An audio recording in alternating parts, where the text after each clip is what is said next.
1950년 여름 서울과 중부 지역의 거리에서는 총성이 점점 줄어들고 있었습니다.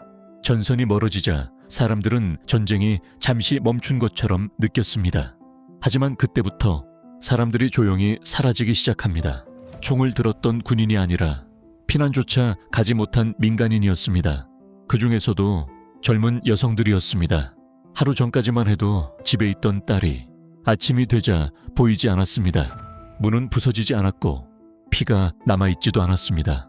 다만 보안대에서 부른다는 말만 남아있었습니다. 1950년 6월 말 북한군이 서울과 주요 도시를 점령한 직후 북한군과 함께 움직인 보안 조직들이 빠르게 설치됩니다. 보안대, 치안대, 인민위원회, 이 조직들은 치안 유지를 명분으로 내세웠지만 실제 가장 먼저 한 일은 사람을 분류하는 작업이었습니다. 누가 남아있고 누가 떠났는지, 누가 필요하고 누가 위험한지 그 분류 대상에는 젊은 여성들이 포함돼 있었습니다. 미군 제8군 정보보고서에는 점령지에서 여성 민간인의 조직적 동원이라는 표현이 반복적으로 등장합니다. 전투 보고가 아니라 점령지 상황 보고입니다. 이 보고서들에는 여성이 자발적으로 지원했다는 표현은 거의 없습니다.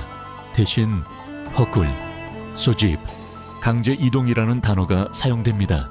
점령 초기 보안 조직은 마을과 동네 단위로 명부를 작성합니다.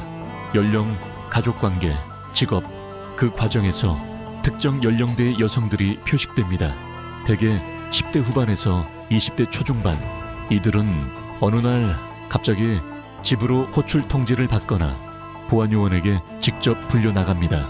이유는 명확히 설명되지 않았습니다. 며칠만 도와주면 된다. 국가를 위한 일이다. 조사만 받으면 돌아온다.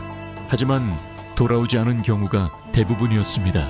이 여성들은 전선으로 보내진 것이 아니었습니다. 북한군은 이들을 전투병으로 쓰지 않았습니다. 대신 후방에서 움직이게 했습니다. 취사, 세탁, 운반, 부대 간 연락 전달, 점령지 행정 보조, 미군 정보 문서에는 이들을 후방 지원 인력 혹은 연결 연락 요원으로 분류합니다. 중요한 점은 이 모든 이동이 자유의사에 따른 것이 아니었다는 점입니다.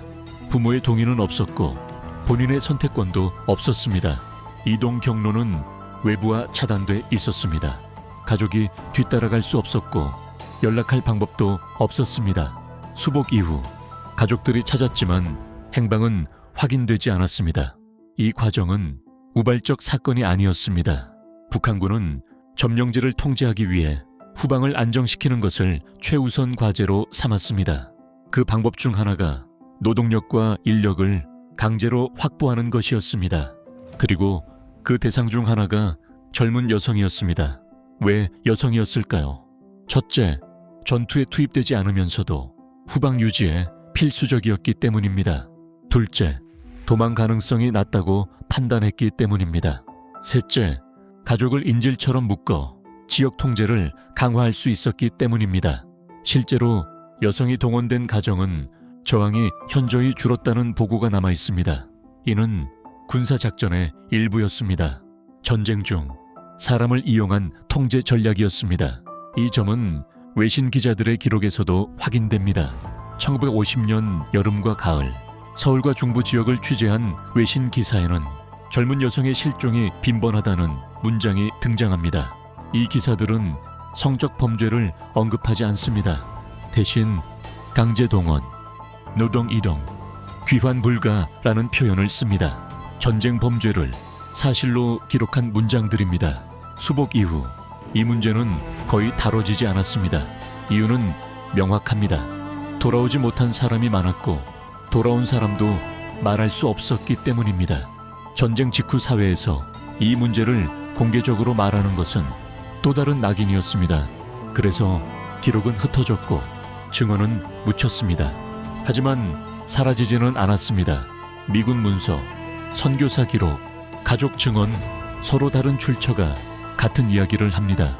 점령기, 젊은 여성들이 조직적으로 사라졌다. 이건 전투 중 발생한 불행한 사고가 아닙니다. 명령체계 아래에서 의도적으로 이루어진 강제 동원이었습니다. 북한군과 그 보안 조직은 점령지에서 사람을 자원으로 보았습니다. 그리고 그 자원은 자발적이지 않았습니다. 전쟁은 총으로만 이루어지지 않습니다.